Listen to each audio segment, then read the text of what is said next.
লোক জান্নাতে যাবে না, কোশ্চিন কালেও যাবে না। তার মানে একটা হলো দাইয়ুস, আল্লাহ দিউকুরহালিল খাবিস, ওই হলো খবিস পরিবার।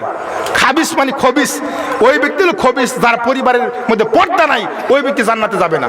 এই জন্য বাড়ি করছেন, বাড়ির চতুর্পাঠ দিয়ে ঘেরাও দিতে হবে। টাকা বেশি আছে ইট দিয়ে দিবেন, টাকা কম কি করবেন টিন দিয়ে বেরবেন, আরো কম চটসালা দিয়ে বেরবেন। কিন্তু বাড়ি করছেন আপনাকে অবশ্যই কি করে বাড়ির বাউন্ডারি করতে হবে।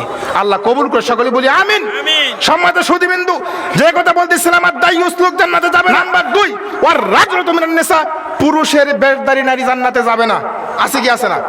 পুরুষের বেশ ধারণ করে, পুরুষের পোশাক পরে। অনেক মা বোনেরা এখন আধুনিক হইতে হইতে আমার এমন আধুনিক হয়েছি, মেয়েটা ভার্সিটি লেখাপড়া করে, কলেজে লেখাপড়া করে, পড়ছে কি প্যান্ট, পড়ছে কি প্যান্ট শার্ট গেঞ্জি, ঠিক কিনা?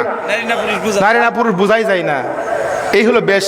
তাহলে যে সমস্ত মা বোনদেরকে দৃষ্টি আকর্ষণ করি, যে সমস্ত বোনেরা পুরুষের প্যান্ট, পুরুষের গেঞ্জি, পুরুষের কাপড় চোপড় ব্যবহার করে, পুরুষের জুতা স্যান্ডেল ব্যবহার করে, পুরুষের গেঞ্জি ব্যবহার করে, ওই মা বোনেরা জান্নাতে যাবে না।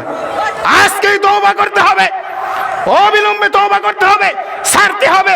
যে সমস্ত মা বোনেরা পুরুষের কাপড় চোপড় ব্যবহার করে, ওরা জান্নাতে যাবে না।